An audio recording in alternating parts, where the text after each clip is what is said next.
All right, welcome back. Just buzzing through the kickoff to a week that we were hoping we never saw. It is the week where the certification of the Electoral College results is done.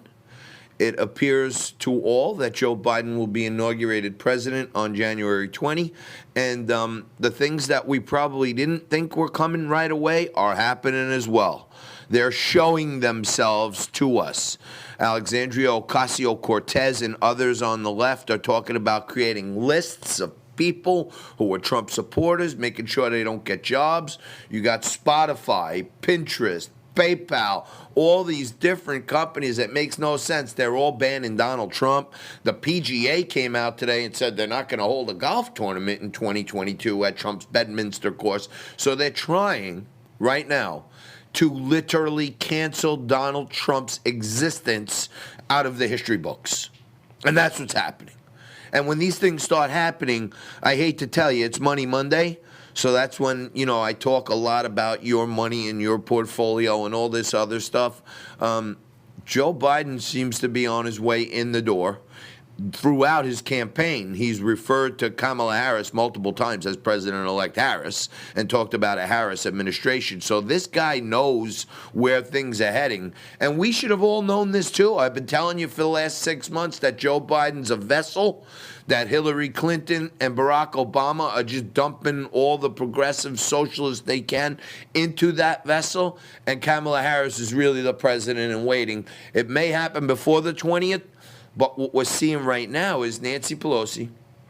She hung up the coronavirus stimulus for, I don't know, almost a month and a half because she didn't want Donald Trump to get a win before the election. And now she fought it tooth and nail. Everyone got a measly $600. She said, the president said, let's give him $2,000. They didn't do anything about it. Mitch McConnell showed his swampness, and everyone got $600. Yay. That's probably not even the rent in most states or anywhere, quite frankly. And while Nancy Pelosi is holding up legislation to help Americans who are crushed by the coronavirus, in particular small businesses like my friends here at Max Pub and other places around the city, state, and country, what we know is this. Nancy Pelosi now, she doesn't care about new legislation. She doesn't care about talking to Joe Biden and saying, hey, let's get some more stimulus in the people's hands. The main thing the House of Representatives is taking up today is none other than another bogus impeachment process. So this is what they have time to do, is try to impeach the president. Why, Johnny? Why? Why would they be trying to impeach the president? Well, because if they impeach the president, then he can never run for president again. So the worst nightmare they could have is he's back. And he will be back, if you ask me. He's going to surface big in the midterm elections 2022. Nancy Pelosi holds a slimmer than slim margin in the House. I think like 8 seats or something like that. A couple still to be determined.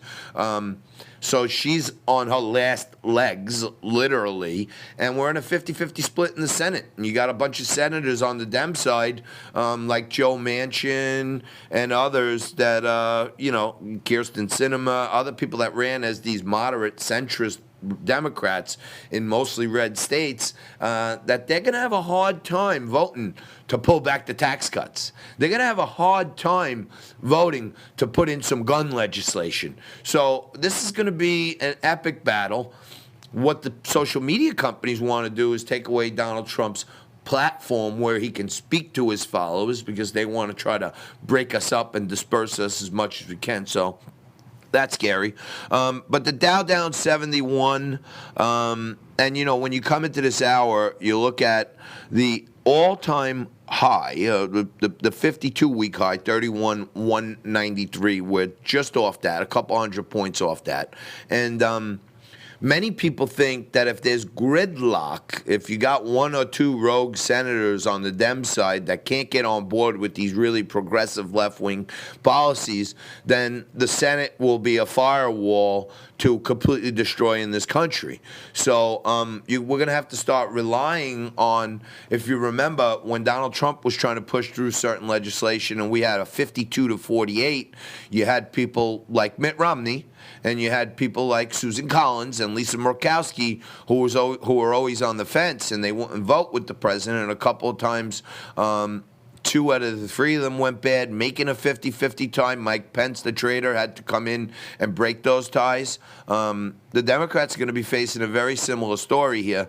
But speaking of Mitt Romney, who was exposed last year that he had a fake Twitter page under the name Pierre Delecto, take a look at Mitt Romney heading through the airport, trying to head back, I guess, to Utah or head back to Washington, but I don't know which way he was going. But check out how the people were talking and treating Mitt Romney, one of the biggest rhinos in the Senate.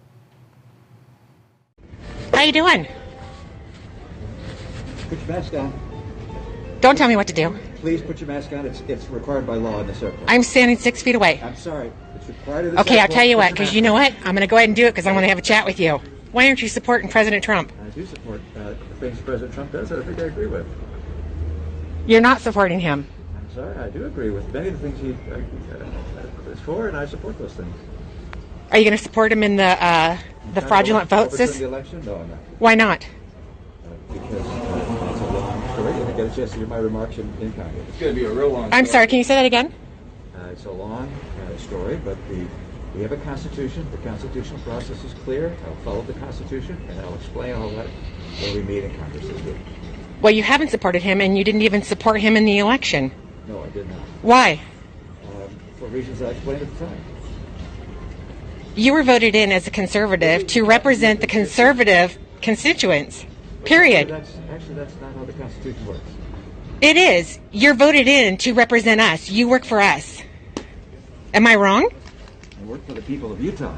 Exactly. And I am from Utah. Yes, well, but you're not the only one. I voted. I know. There's a lot of people that didn't vote for you. We'll make sure of that one. Of course I'll be primary. That's totally appropriate. You admit it. You know it. You know it's coming.